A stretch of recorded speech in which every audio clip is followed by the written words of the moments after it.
مهمان من شاهدی است بر آخرین لحظه‌های زندگی دکتر نجیب الله رئیس جمهوری پیشین افغانستان. 14 سال تحت ریاست او بر سازمان امنیت کشور و ریاست جمهوری افغانستان انجام وظیفه کرد. 4 سال با او در مقر سازمان ملل متحد در کابل به عنوان پناهنده زندگی کرد. طالبان با تسلط بر کابل دکتر نجیب الله را از مقر سازمان ملل متحد بیرون آوردند و او را در مهر ماه سال 1375 کشتند. مهمان من توانست از اونجا بگریزد و سالهاست اینجا در شهر آمستردام هلند زندگی می کند. چرا دکتر نجیب الله نتوانست از اونجا فرار کند؟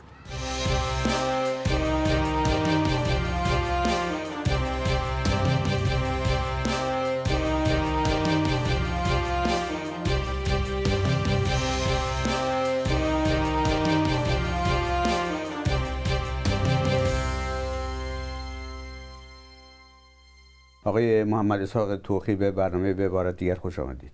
لطف کردیم، تشکر. آقای توخی، شما 14 سال دستیار دکتر نجیب بودید. بله. چه زمانی که رئیس سازمان امنیت بود و چه بعد که رئیس جمهوری کشور شده بود. بعد هم 4 سال در مقر سازمان ملل با ایشون به صورت پناهنده زندگی کردید. بله. این فکر پناهنده شدن به سازمان ملل از کجا به وجود اومد؟ یعنی چرا سعی نکردید خارج بشید از کشور؟ عملیه صلح ملل متحد که در نتیجه یک توطئه تخریب شد،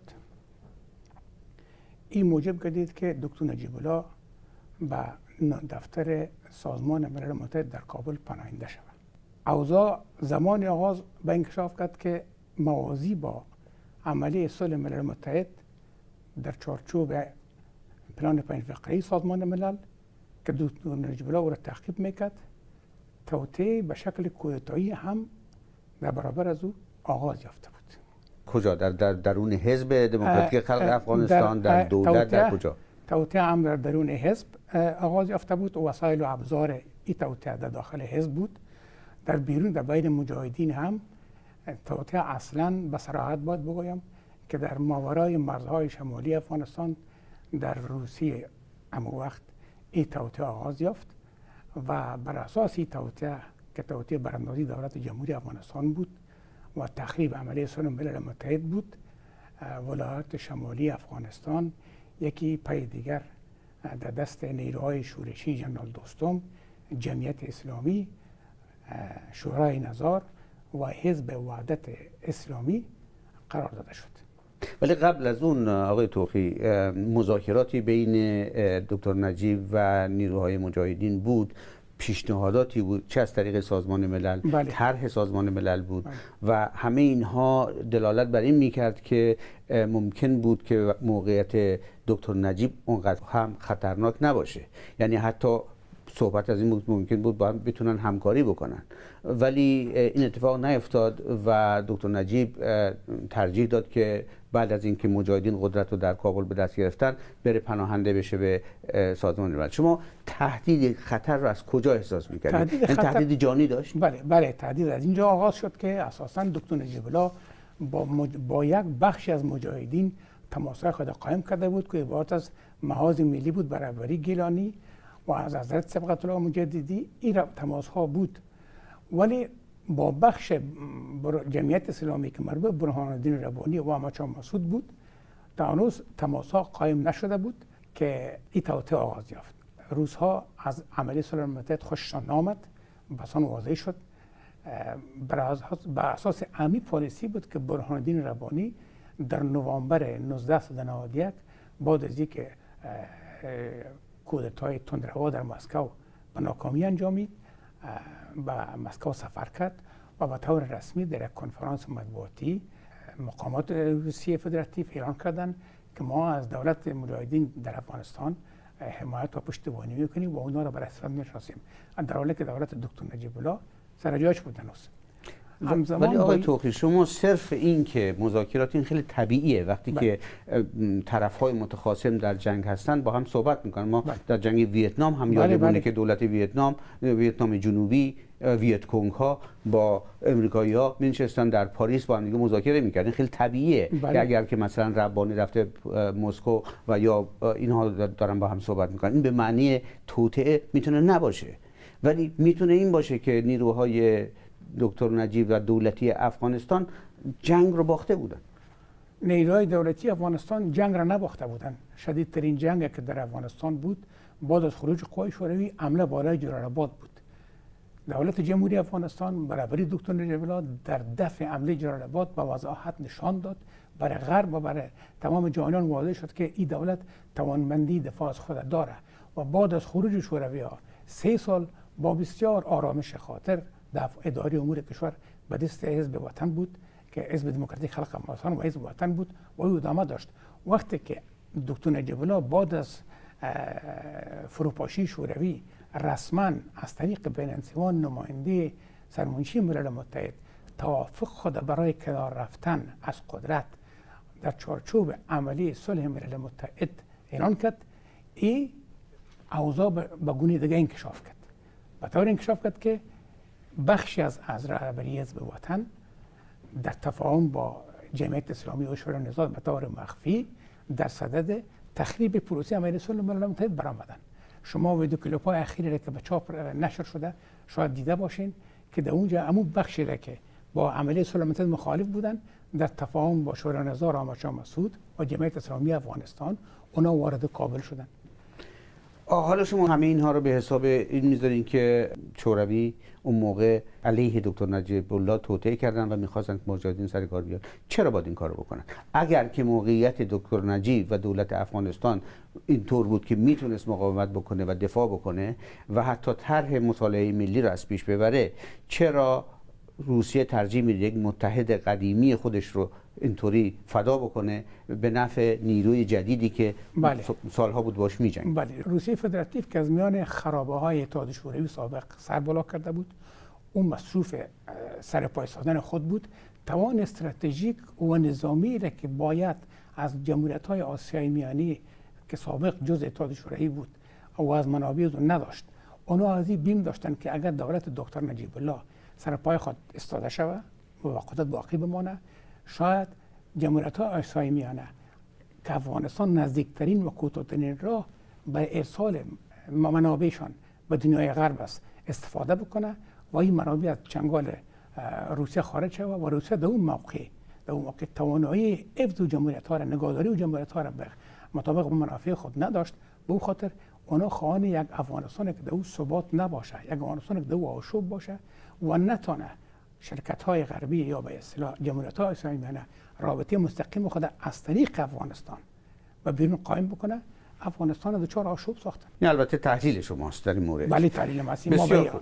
بسیار خوب. شما طی 4 سالی که شما با دکتر نجیب در مقر سازمان ملل به نوعی زندانی بودید، زندانی خودخواسته بودید، در واقع رفته بودید اونجا.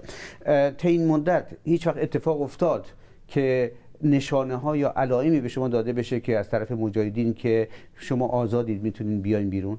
هیچ نشانه و علائم نشان داده نشد.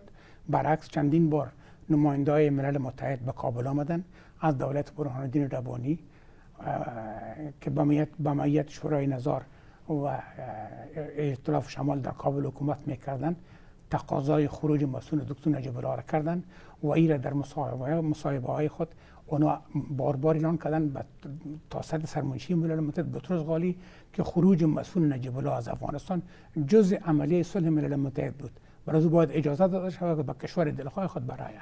ولی حکومت مجاهدین که در کابل مدعو وقت مستقر بود با این پیشنهاد موافقت نکرد، در حالی که توسط خود حکومت اسلامی بسیاری از رهبران حزب وطن که با اونا در تفاهم بودن از کشور به شکل مسئول خارج شدن. 4 سال گذشت شما در مقر سازمان ملل بودید تا اینکه نیروهای طالبان اومدن کابل رو گرفتند و از اون به بعد درست در شب 27 سپتامبر 1996 بله برابر با مهر ماه، فکر می‌کنم 6 مهر ماه 1375 بله دقیقاً چه اتفاق افتاد؟ چه کسانی اومدن در مقر سازمان ملل و دکتر نجیب رو با خودشون بردن؟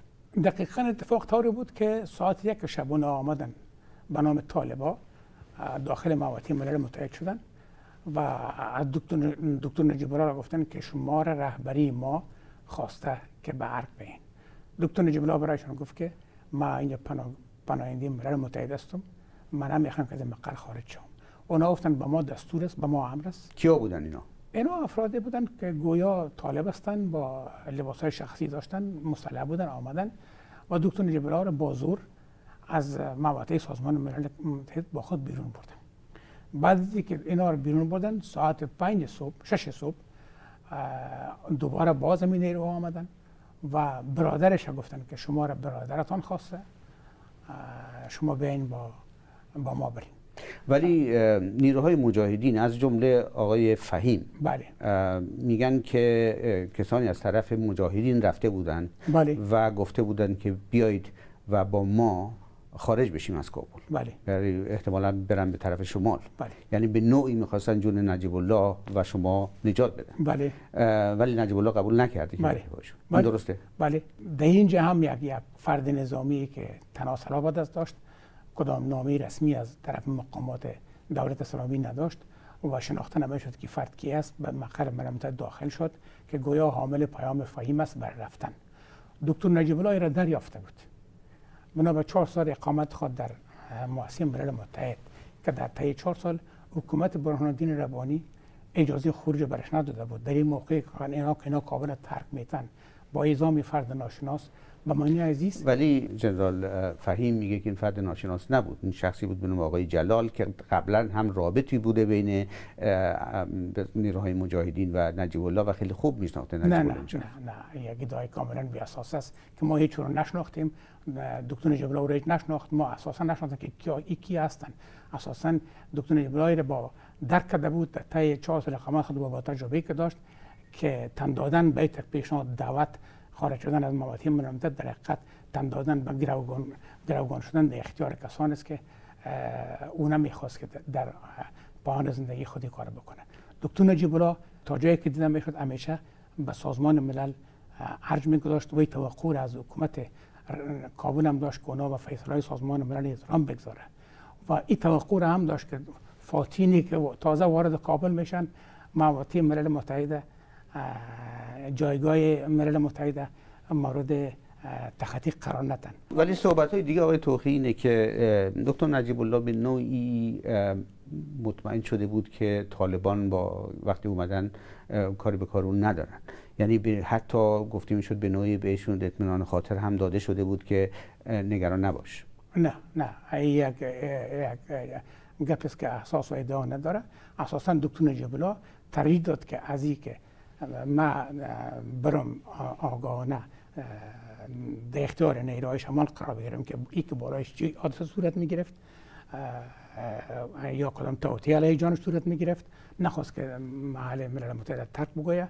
همونطور که در زمان ورود مجاهدین او تشخیص داد که به ملل متحد تحسن اختیار بکنه و مجاهدین حریم ملل متحد نقض نکنن، با اونمو انتباه خود از مجاهدین در طی 4 سال تجربه که داشت واضح نشد. میگن که دو جناحی از طالبان بودن که عده میخواستن که دکتر نجیب رو نجات بدن به طریقی جناحی که میخواستن اون رو بکشن.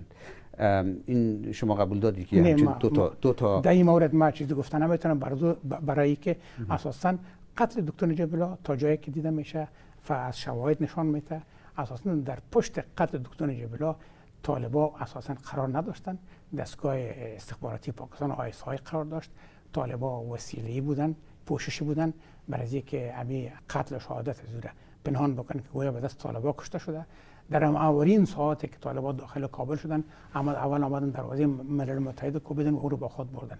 طالبان نه کدام شناخت از کابل داشتن نه معلومات از نقاط مختلف کابل داشتن.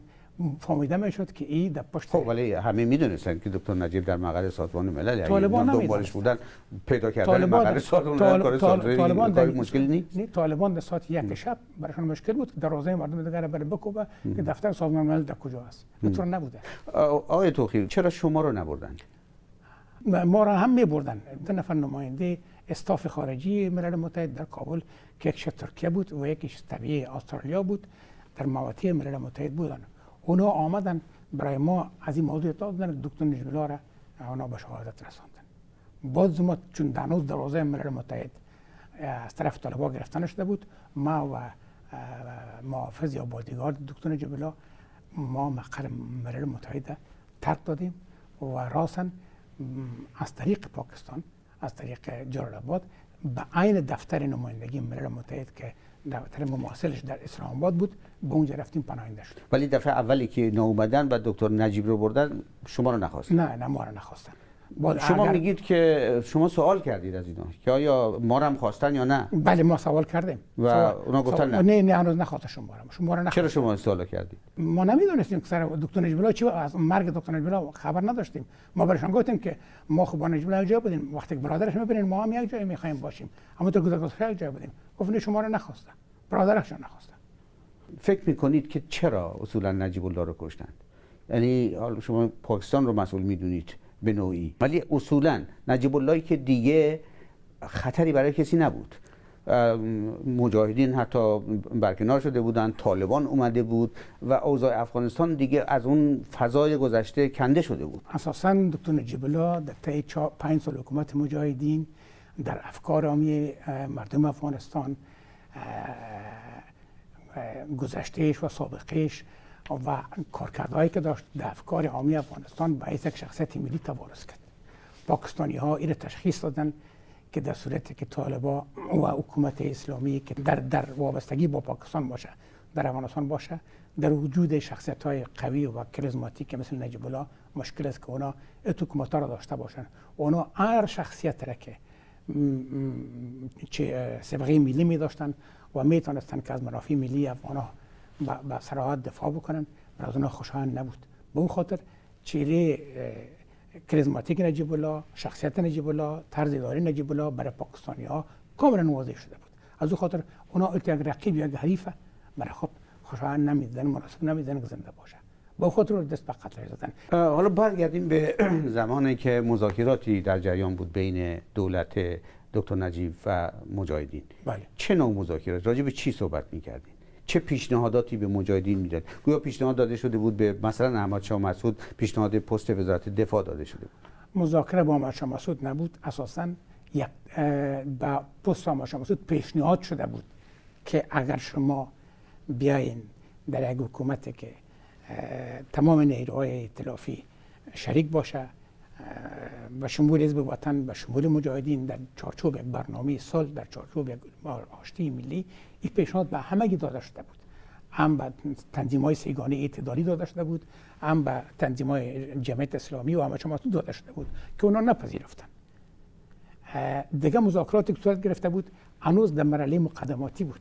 یک ملاقات دکتر نجیب الله با سید احمد گیلانی در سوئیس انجام داده بود، یک ملاقات دیگه خود در عراق انجام داده بود که اونا مربوط به تنظیم‌های اعتدالی بودن و با شاه سابق روابط داشتن. اساساً تشخیص دکتر نجیب الله از پروسه مصالحه ملی بود که بیشتر تکیه میکرد که افغانستان یک جامعه نویس باید شاه سابق دوباره به افغانستان بازگشتانده شود، در اینجا بیایه و در افغانستان حکومت ائتلافی تشکیل شود، در رأس این دولت شاه سابق باشه و تا بتواند جامعه قبیلوی افغانستان بنا به سنت‌هایی که در گذشته وجود داشته دوباره ثبات خود پیدا بکنه. اما تنظیم‌های بنیادگرا که اونا تنظیم‌های سیاف بودن، از جمعیت اسلامی برهان‌الدین ربانی و احمد شاه مسعود بود و از گلبدین حکمتیار بود، این تنظیم‌ها با یک طرح دکتر نجیب الله داشت اونا توافق نداشتن. یعنی علت شکست اون طرح مصالحه ملی دکتر نجیب و پادرمیانی سازمان ملل صرفاً به خاطر اینکه این نیروها موافقت نکردند. بله کاملا. بس توطئه‌ای در کار نبود. ولی در اخیر اینا هم به می تفاهم کردن که اگر دکتر نجیب الله نباشه، اگر دکتر نجیب الله در قدرت نباشه، ما آماده هستیم که طرح سازمان ملل بپذیریم. خب و دکتر نجیب قبول کرد که بره کنار. بله. خب بعد چرا شکست خورد؟ در 28 مارچ 1992 دکتر نجیب الله اعلامیه خود برای کنارگیری از قدرت اعلان کرد. در اینجا یک فاکتور بود که امریکایی‌ها متاسفانه از طرح عملی ملل متحد چندان پشتیبانی نکردند و روس‌ها این عملیه را خنثی کردند، ساپوتاژ کردند توسط یک تعداد اعضای از رهبری حزب وطن، بخش نظامی و سیاسیش در وجود قوت‌های احمد شاه مسعود و جمعیت ربانی. شما آقای طوخی تصویر خیلی مثبتی از نجیب الله می‌سازید به عنوان یک شخص میهن دوستی که این اواخر هیچ هم و غمی بجز منافع ملی افغانستان نداشت، ولی ایشون زمانی هم که رئیس سازمان امنیت و خاد بود یک تصویر دیگری مردم ازش می‌ساختند. اون رو به عنوان قصاب خطاب می‌کرد. بله، من تصویر نمی‌سازم.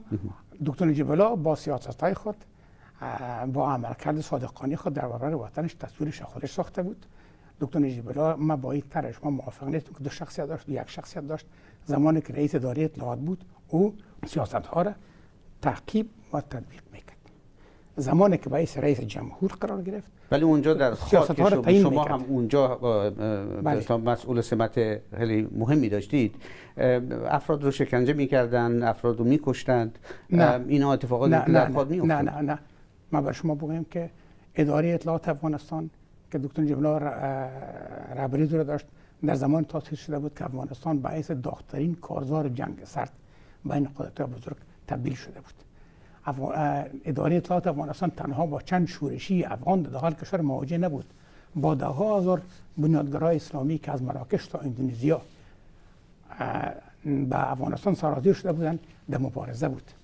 مبارزه وسیع و گسترده‌ای که مورد پشتیبانی بی‌دریغ محافل بنیادگرا از بیرون قرار داشت. در او حالت طبیعی است که ارگان‌های اطلاعات امنیت دولتی افغانستان هم کارکردهایش دچار اشکالات شده بود و جنگ روانی و تبلیغات که علیه حکومت او وقت افغانستان و علیه سازمان اطلاعاتی افغانستان برای افتاده بود، در ذهنیت عامی افراد و در ذهنیت افکار عامه بی‌تاثیر بود. نمی‌توانست که گویا خود یک چهره نسبتاً زشت و تند داره. ولی تا جایی که من می‌فهم دکتر نجیب الله در اون وقتا مطابق قوانین نافذ افغانستان اداره خدمات عدالتی را رهبری می‌کرد. دکتر نجیب از یک چهره خیلی انقلابی مارکسیستی تبدیل شده بود به یک چهره ملی بیشتر در این اواخر. این تغییر فکر در از نظر ایدئولوژی هم شده بود، یعنی دیگه مارکسیست نبود؟ اساساً حزب دموکراتیک خلق افغانستان حزب مارکسیستی نبود. برنامه حزب دموکراتیک خلق افغانستان برنامه مارکسیستی نبود. و یکی از سوال سر سیاستگذاری ها بود، نه سر آرمان ها. آرمان هسته مرکزی آرمان حزب دموکراتیک خلق افغانستان ترقی اجتماعی و عدالت اجتماعی تشکیل میداد. دکتر نجیب الله کدام اختلاف نظر با رهبری حزب نداشت، فقط او میخواست که در چارچوب یک سیاست مسالمت آمیز، در چارچوب پلورالیسم سیاسی، حزب وطن در کنار سایر احزاب برای مبارزه خود ادامه بده و در افغانستان پلورالیسم با وجود بیاید. روی همین منظور بود که برنامه مصالحه ملی را ترک کرد و مطابق برنامه مصالحه ملی یک حکومت تشکیل داد که در او افرادش 90% افرادش مربوط به افراد غیر حزبی بودند، به حزب دموکراتیک خلق افغانستان مربوط نبودند. صدر اعظم در رأسش خالقیار بود و از پارلمان رأی اعتماد گرفت. قانون احزاب سیاسی تصویب شد، احزاب سیاسی مطابق با قانون تبارز کردند. اینها اقدامات بود دکتر نجیب الله به خاطر از اینکه با موقعیت‌های جامعه افغانستان مطابقت داشت. طی این 4 سالی که شما در مقر سازمان ملل متحد بودین، راجع به چی صحبت می‌کردین با هم دیگه؟ یعنی زندگیتون چطوری می‌گذشت اونجا؟ زندگی ما می‌گذشت داخل ملل متحد با گذشته‌های خود، به اشتباهاتی که صورت انجام داده بود، با کارکردهای خوبی که شده بود، با اشتباهاتی که شده بود، با علل و عواملی که موجب سقوط حاکمیت گردید، با تمام اینا با هم صحبت می‌کردیم، حرف می‌زدیم. چقدر امیدوار بود دکتر نجیب به آینده که به هر حال یه روزی خارج بشه و بتونه زندگیشو بکنه؟ دکتر نجیب الله اساساً آدم بسیار اپتیمیستی بود در زندگی. جسارت و اپتیمیسمش به همگی معلوم بود. اپتیمیست بود، خوشبین بود با آینده کشور خود، بدبین نبود. امیدوار بود که اگر مثلا از مقر سازمان ملل متحد بیرون برای بازم بتونه برای وطن خود، برای مردم خود خدمت بکنه. این امیدواری را ما داشتیم. متاسفانه که چانس شما خودتون آقای توخی زمانی که از مقر سازمان ملل اومدین بیرون، شما در جاهای مطالبی که نوشتین میگین که من بعد خودم رو در مقر سازمان ملل در پاکستان رفتم اونجا، خودم به اونجا رسوندم. بله. ولی توضیح نمیدین که از کابل تا اونجا چطور رفتین؟ از کابل همه راه باز شده بود تازه. چطور از مقر سازمان ملل فرار مقر سازمان ملل از دیواری که پشت سرش اداره ملل متحد بود ما خارج شدیم. هنوز در آذار شورای نظار کابل ترک داده بود، طالبان نگرفته بودن. با تاکسی خود به ایستگاه بوس‌های جلال آباد رساندیم. در اون در لباس‌ها شیشتیم، ما لباس‌های شخصی داشتیم. رفتیم به تورخم، از تورخم عبور کردیم، راه باز شده بود. با کی بودید شما؟ با محافظ دکتر نجیب الله حیات الله جفسر یک جای دو ما رفتیم بادزو از پشاور از دورا خود به اسلام آباد رساندیم. ما را 5 روز اونجا نگاه کردن. بعد از 5 روز صلیب سرخ تغییرش مخصوصش آمد. از حکومت هند تقاضای رسمی صورت گرفت. ما در موتر صلیب سرخ و توسط هواپیمای صلیب سرخ ما از میدان هوایی اسلام آباد رسما توسط یک نفر از نماینده ملل متحد که ما با طیاره بود و ما را به مقامات وزارت خارجه هندوستان تسلیم دادن. حالا به همون شکلی که شما اومدین بیرون، دکتر نجیب نمیتونست بیاد بیرون؟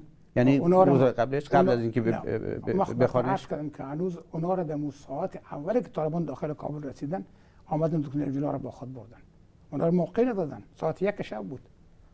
میگن که شما محرم راز دکتر نجیب هم بودید، حتی نزدیکتر از برادرش باش بودین.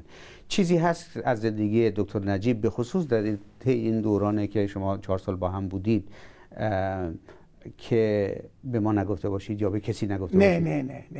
نه محرم رازش در عرصه زندگی رسمی بودیم، در عرصه زندگی شخصی. من منظورم همون زندگی رسمی شد. نه دیگه تو چیز نمونده که من نگفته باشم و البته چیزایی که پیش ما، بعضی چیزای دیگه که پیش ما هست ما عمل مصروف هستم که یادداشت‌های خود رو نوشته میکنم که اون یک روز به نشر برسانم. آقای محمد اسحاق توخی، خیلی متشکرم شرکتتون در برنامه. ممنون از شما. تشکر.